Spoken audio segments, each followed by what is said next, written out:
What's up, guys? This is Barnman2205, and I have joined the bandwagon.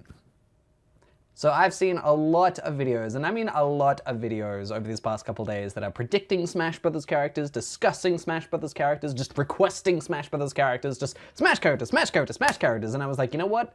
I want a piece of that pie. So I have put together this video. Well, I'm putting it together now, but by the time you've watched it, I've already put together this is a video about a whole bunch of characters that I think are going to be in Smash, and even a couple that I don't think are.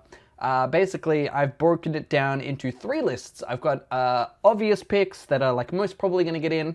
There's a couple that are a little like not so obvious, but I think there's a case to be made for them. And then a couple that everyone's like, oh, this character, and I'm like, I wouldn't get your hopes up, guys. I wouldn't get your hopes up. So let's kick this off with the first obvious new character. Okay, it isn't actually a new character, but I think it's about time that the Ice Climbers came back. The only reason they weren't in the last one, according to Sakurai, is that they had trouble getting them to run on the 3DS, and they wanted the same between the 3DS and the Wii U versions. That's not a problem anymore, so now Ice Climbers can come back. And I reckon there may have been a bit of trouble getting 8-player Smash to work with the Ice Climbers as well, because that's 16 characters they have to think about. But, I mean, do we really need 8-player Smash back? Do we? Do we really? Up next is Arms, or a Arms character, and I think specifically we're gonna get Springman. He is like the poster boy, he's the main character, the mascot, if you will. He makes the most amount of sense. I haven't actually played Arms, so I don't know how similar the characters are, but maybe you could get Ribbon Girl as like an alternate character for him, like alternate skin, or maybe they could be 2 separate characters. I don't know how different they are, but Springman seems like the obvious pick to me, so there you go. Up next is a little guy known as Captain Toad. Captain Toad is like the breakout character in the Mario series lately. I mean, I'm gonna be honest, I've never been a huge fan of Toad in general. There's like 600 of them, they all do the same thing, they all have that annoying voice. Okay, yeah! But Captain Toad is awesome, he's great. The Wii U game was awesome, they're porting it over to the Switch and the 3DS, and I'm totally buying it again on the Switch. Mario Odyssey levels, yes! So it makes sense, if you are going to bring one new Mario character in, Captain Toad is the obvious pick. He's the fan favorite. I reckon he's going to make it. Next is Decidueye. Yes, there's always a new Pokemon character. It makes sense that it would be from the latest generation. I would have maybe said that a Pokemon from Gen 8 would make it in, depending on how closely Sakurai has been working with the Pokemon guys, but seeing as all these rumors are saying there is no Gen 8 yet, it's just Yellow and Pokemon Yellow remakes, it totally makes sense for Decidueye to be in. I mean, he is arguably the most popular Pokemon from Pokemon Sun and Moon. He sort of completes the trio of starters. He is a much more interesting fighter, like he's a ranged fighter, he's got arrows, it makes a ton of sense. He was in Pokken Tournament as a cool character there. So, you know, he seems like the safe, obvious pick. Maybe a Alolan Raichu, because everybody loves Pikachu and he's kind of a form of Pikachu. And he would be different enough from Pikachu that you could justify it, but Decidueye just makes way too much sense. Up next, Bandana Waddle Dee, or Bandana Dee, or Waddle Dee with a bandana, or whatever you want to call him. He's basically become the 4th main character in Kirby games. He's got an amiibo, he's playable in like the games. I haven't been following Kirby too much, but anybody, like any Kirby fan will tell you that he is the 4th character. And he needs to be in Smash because the other 3 are in Smash. Everybody wants Waddle Dee in. Sakurai knows this, and Sakurai has an attachment to Kirby, so I reckon Waddle Dee is in. Dixie Kong! Yes, Dixie Kong. Dixie Kong was actually going to be in Super Smash Bros. Brawl. She was going to be like a tag team character with Diddy Kong, kind of like how you have Zelda and Sheik and that sort of stuff, and eventually they just ditched her, kept it as just Diddy Kong. But Dixie Kong, like they thought about it, and a lot of people want Dixie Kong in, and with Donkey Kong Tropical Freeze coming back out onto the Switch now, she's back in the popular eye again. I reckon it makes a whole ton of sense. And it would be cool. Like, think of the moves. Helicopter hair as a recovery. She could have a guitar as like a down special. Bubble gun. It just makes too much sense. The moves make themselves. Come on, Nintendo. Do it! Do it. Next is Rex and Pyrrha from Xenoblade Chronicles 2. I'm not gonna lie, I've never played a Xenoblade game in my life. I have no idea who these 2 people are, but a lot of the stuff I'm reading is like the fans going, hey, They make the most sense from the new game. Sakurai has been tweeting out, oh, Xenoblade 2, it's pretty good, and he never does that. So clearly he's impressed by the game. And if any new Xenoblade characters are going to get it in, they are the obvious picks, according to people who probably know more about it than I do. So, seems legit, jumping on that bandwagon. And finally, we're going to get 7 new Fire Emblem characters. Which one? Who cares? They're all going to play like Marth anyway. Boo! Get a haircut! No, seriously though, I think we are going to get 1 new Fire Emblem character. It's probably going to be from the new Fire Emblem Switch game that we don't know anything about, but Sakurai probably has some insider knowledge. And he's like, hey, this is the character, he's cool, woo.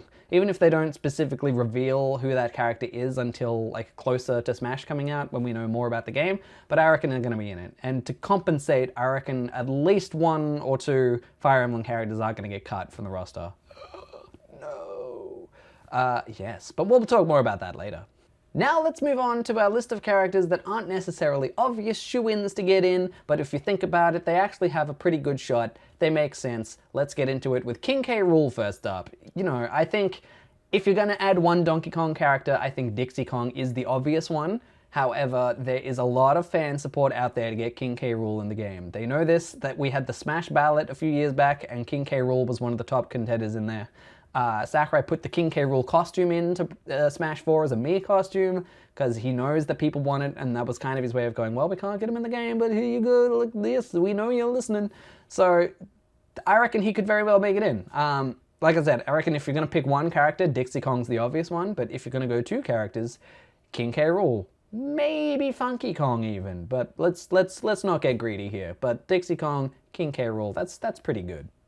Next is Ridley. You know, that giant big dragon dinosaur thing from the Metroid games that has been a boss in other Smash Brothers games. He's appeared in the background of other Smash Brothers levels.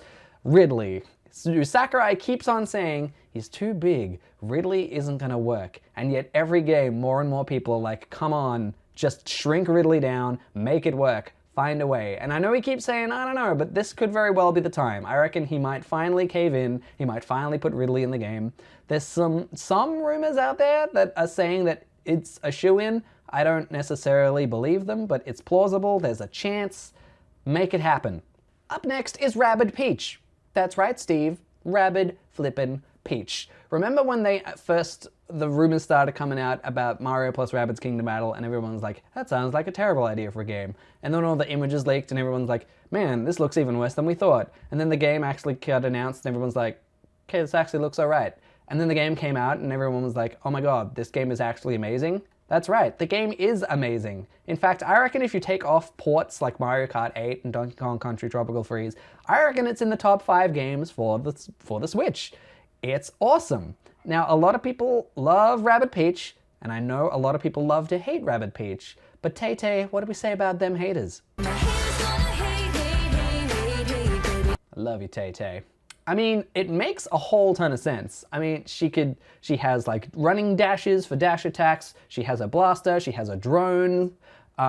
You could have her recovery, get this right, her recovery could be, she can like jump up onto another player and bounce off them like she does in the games. That'd be cool. Or if that's too broken, she could just pull out some random rabbit and jump off them and just be like, oh! And you could even have, you know, Rabid Waluigi, Rabid Luigi and Rabid Mario to come and like a triple ultra smash, like final, like combo. I don't know how the words work. I'm just very excited. Please put Rabid Peach in this game, Sakurai. Do it. Do it for me. Up next, we have a couple of Mario characters. The big one that everybody wants in is Waluigi. Yes, Waluigi. He should be in the game. It's time, but I don't think it's obvious, because similar to the whole Dixie Kong thing, if you're going to put 1 Mario character in, I think Captain Toad is the one to go for. But they might put 2. But they might not put 2 because there is always that stigma of, oh my god, this game has so many Mario characters. Which makes sense because Mario is like the Nintendo franchise. Like, he's the main star. So it would make sense to have a lot of characters in. Anyway, Waluigi, you could sort of base a lot of his moves off like the tennis games, the sports games, the racing games. He could be like representing the spin-offs. And he could just have some weird moves that you throw in there because he's Waluigi and he's weird. That just makes sense. Another character though is Daisy. I know a lot of people, myself included, I love Daisy, and I think it's sad that Rosalina made it in, Daisy didn't. Like, that just saddens me. Here's the thing though, again, Daisy would, like, it makes sense to have Daisy sort of represent all the spin-offs, so you wouldn't put Daisy and Waluigi in together, because that just wouldn't, like, how do you do that for both characters while making each one feel unique? And I feel like out of the two, Waluigi makes much more sense, but there is a chance for Daisy. There's a chance. I don't think we should rule it out completely. There's a chance. I would probably go Waluigi first. Or you make Waluigi just a weird character and Daisy gets all the spin-offs. There is a way to do it, but, you know, just something to think about. Just something to think about. Next, everybody has been clamoring for a new Zelda character, and I think the most logical one would be Impa. She's the one character outside of the main three that has been in quite a few games, and at varying sort of abilities and skills. There's different ways you can pull from. The obvious one is Hyrule Warriors, where she has like the cool blade and she's like a crazy ninja. She has other powers as well. If they don't want to base it on a spin-off, like even Ocarina of Time is like sort of a more heavy, like hard-hitting character that would be cool. Skyward Sword, she's much more of a ninja in that one. You know, there's different ways to make it work, and I think she makes the most sense if you're going to put a new Zelda character in. I guess there's Tingle, but nobody wants Tingle. He's fat! Next is Viridi from the Kid Icarus Uprising games. Well, the Kid Icarus games, but specifically Uprising, because that's the one that people have actually played. Viridi is quite a popular fan favorite character from those series. She actually appeared in a lot of the Palutena's Guidance Easter eggs that was in Smash 4. I haven't played the game, so I don't know exactly what she could do, but I know a lot of the fans are like, yeah, she could do this and that and this.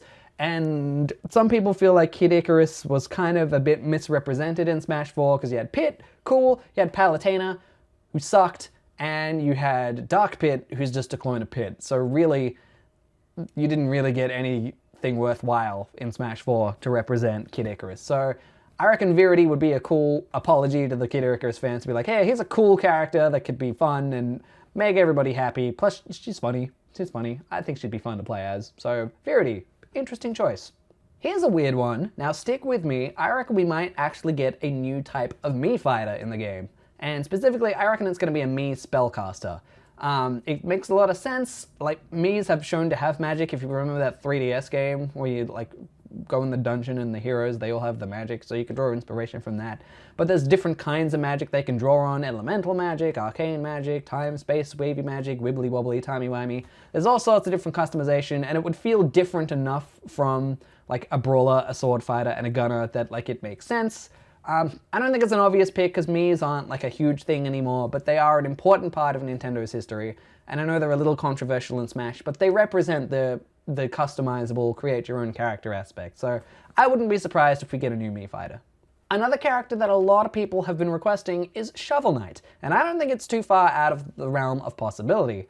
I mean, Nintendo, especially with the Switch, has been getting really buddy-buddy with indies lately, and Shovel Knight has kind of become the poster boy for the indie community. He was first on the Nintendo Wii U, and even though he's been ported to other games, the Wii U was where he made his start. It's sort of that game is basically a tribute to all of the NES and SNES games and that type of era.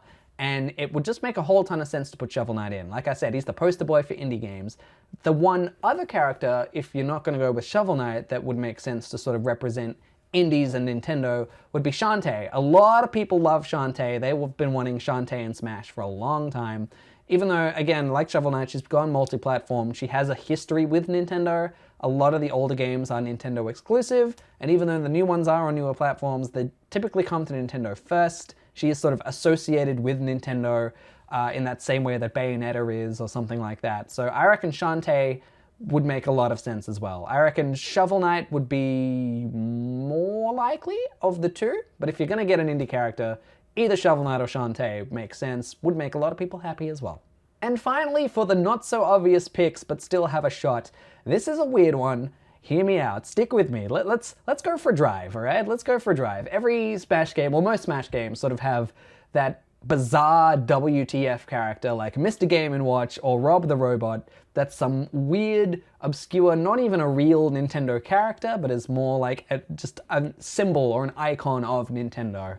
And I reckon in this game, we should get Labo Man. Labo Man, the little cardboard dude from Nintendo Labo. See, I even call it Labo, so why wouldn't I call him Labo Man? And yet Labo Man sounds right. Anyway, you're not here to hear me debate about Labo Man versus Labo Man. The thing about Labo Man is, like, so he's the little cardboard man that you get with Labo, and you attach the Joy-Con, and you can vibrate him to make him, like, move and do all this cool, weird little things. I reckon he makes perfect sense just to be that, like, one of the last characters you unlock. You've got, like, 60 characters in your roster. You're just like, all right, we've almost got him down. And then there's just this weird little cardboard dude just running around. He could have the Joy-Con strapped to his back, so you could use that as part of his attacks. But, like, I reckon it's just weird and wacky enough, just like Rob and Game & Watch, that, like, it makes sense. And it's not an obvious pick that like, everyone's gonna think of, but it makes sense. And I wouldn't be surprised if Labberman, if L-Man makes it into the game. Finally, I have just a couple of characters that I know a lot of people really want to see, and although it's not impossible that they could be in it, for one reason or another, I don't think it's very likely. Let's start with Midna and/or Wolf Link from Zelda. Midna is like a very popular Zelda character. She is my favorite Zelda character, and I would love nothing more than to see Midna in Smash. And I know a lot of people wanted to be partnered with Wolf Link. I think she could actually be really cool on her own, just to be floating there, her hand thing. Like, she'd be insane at grabs. She could just, like, grab people from a long distance and then just, like, throw them, having, like, insane throws as well. Like, that's so obviously something that she could do. But she was in one game that was quite a while ago, and like I mentioned Impa and even Tingle before. He's fat! I think if you're gonna get a Zelda character, it would be in any of those. Midna is not high up on the priority list for Zelda characters to make it into the game. I'm sorry, kids. I would love it just as much as you, but I don't think it's a thing. By that similar token, Skull Kid. A lot of people want Skull Kid. They reckon that, oh, if you give him the different masks and he can turn into the different forms, then it'd be cool. Sakurai doesn't even want to do transforming characters anymore, so like that kind of rules that out. But even if you just sort of base him on Majora having the powers and he could be sort of a teleporty, tricky character, again, like he's not exactly high up on like the Zelda character priority list. It would be cool. I think he'd be awesome. I don't think it's very likely. All right, here's another big one that a lot of people really want in the game. Crash Bandicoot, my boy. Don't get me wrong, I would freak the F out if they announced that Crash Bandicoot was coming to Smash. He's my boy. I want him in the game, beat up Mario, be like, that's right, us PlayStation kids were winning all along. Booyah.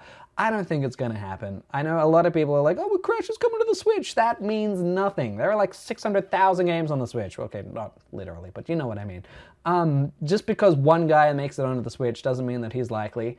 And like a lot of people have been saying the thing about, oh, the Doom guy, or like the dude from Skyrim, like they're on the Switch now, put them in. Just because they're on there doesn't mean they're gonna make it in. And here's the thing about the guest characters, right? A lot of the guest characters like Snake, Ryu from Street Fighter, Mega Man, all of that kind of stuff, they're all from Japanese studios. They're people that Sakurai has like a personal connection with, actual like friends in the industry. He hasn't actually included any Western properties like outside of Nintendo-owned stuff.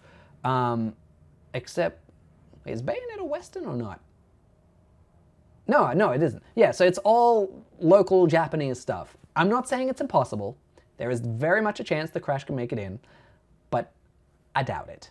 And finally, the other huge fan favorite that everybody wants to see, Banjo and Kazooie. I know Phil Spencer has said, yeah, Banjo Kazooie in Smash, that'll be awesome. He's given it his personal thumbs up.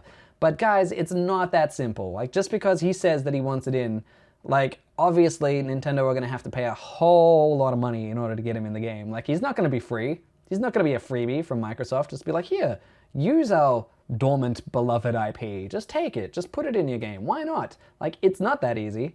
They're going to need a whole bunch of money. And what does Microsoft get out of it? Essentially, they get paid to advertise their character on another platform. And what does Nintendo get out of it? Like, they spend a whole lot of money. Yes, they would get a whole lot of brownie points from the fans being like, dude, you got Banjo Kazooie in Smash. But at the end of the day, is it really worth all of that hassle just for that? I mean, let's be real. How many people are really not going to buy the new Smash Brothers just because Banjo Kazooie isn't in it? And like, how many people, if they announced Banjo Kazooie is in it, it's going to be like, you know what? That's what I need. I need Banjo Kazooie in the game in order to buy this game. Like, no, it's already, like, this game is already going to be one of, if not the best-selling game on Switch. Like, Banjo Kazooie is a very minimal factor in that. Like, it'd be cool. It'd be cool. It's possible. Highly unlikely. I don't think it's worth the effort for Nintendo to jump through all those hoops. And finally, just a couple things. Like, I reckon we're going to get a couple cuts. Fire Emblem characters. I reckon Lucina's going to get cut. I wouldn't be surprised, though, if she hangs around as an alternate skin for Marth, but I think she's going to get cut. And I think Roy's going to get cut, because there has been a lot of controversy about there's 7 different Fire Emblem characters in this game, so that'll cut down at least a couple. So, I mean, maybe even Ike, but I reckon you're definitely still going to get Marth, Robin, Corrin, and whoever this new guy is. So that's 4. And then Ike, that's 5, right? 5 isn't that many. There's like 8 Mario characters in the game. I reckon 5 is an acceptable amount. I reckon Dr. Mario and Dark Pit are going to get cut because they're clones. Again, maybe they could be alternate skins / costumes for previous characters, Mario and Pit, but I don't think they're safe. And I reckon some of, like, is the guest characters, right? I don't think it's a surefire thing that they're all going to make it back for the new one. I mean, it would be awesome if they did. I'm not saying that it's like we should be worried, but like, everybody should keep in mind, similar to what I was saying with the Banjo Kazooie thing, like, it's not as simple as them just going, oh, well, they were in it before, like, we'll just put them in the next one. Like, they're going to have to, like, this is a new game, so they're going to have to renegotiate the rights for every single one of those characters in order to put them in the game. Sonic is probably safe. He's been in the last couple, and Sega and Nintendo are buddy-buddy. I know nobody wants to hear it, but Bayonetta is probably a safe as well. They would have to retool her, because allegedly she's totally broken. Like, they're pretty safe, but like, if anyone, like, the most, like, uncertain one is Cloud, because, like, the fact that Cloud even made it in at all is like, what? How is this a thing? Like, Pac-Man and Mega Man, probably safe, but, like, yeah, that's just a thing to keep in mind, is that they're not shoo-ins. They're probably all going to come back. If not all of them, most of them are probably going to be back in the next one, but, like, people just calm down. Like, don't go expecting, like, every single character from Smash 4 is going to be in the game, because that is not a guarantee. I reckon some of the other clones and lesser characters might get cut. Like, Lucas might get cut. I hate to say it, but Mewtwo might even get cut, because he's pretty low priority. He's been on the bottom tier in, like, every game that he's been in, and yet people still want him in. He's just, like, a legacy character. There's been some talk of maybe Jigglypuff should get cut. I don't think she is. Like, she's one of the original 12. She has so much history thanks to Melee. I reckon she's going to stay in. But yeah, I think that's about all I have to say. Well, there you have it. Those are my thoughts, predictions, opinions on who's going to make it into the new Smash Bros. Game and who might not make it into the new Smash Bros. Game. But what about you? What are you thinking? Let me know down there in them comedy comment boxes, like the kids do, and I will read them, because I'm very curious as to what people are thinking. If you thought this video was cool, I did another discussion video like this on the new Pokemon rumors that are going around, or maybe you want to see me play some Pokemon. I took the Pokemon Gold version Nuzlocke challenge a few years back. That's a pretty fun series, check that out. Or maybe you want to see a series about me talking to virtual women. And you can watch that and figure out why it is that I'm single. It'll make a lot of sense. Things will be clearer.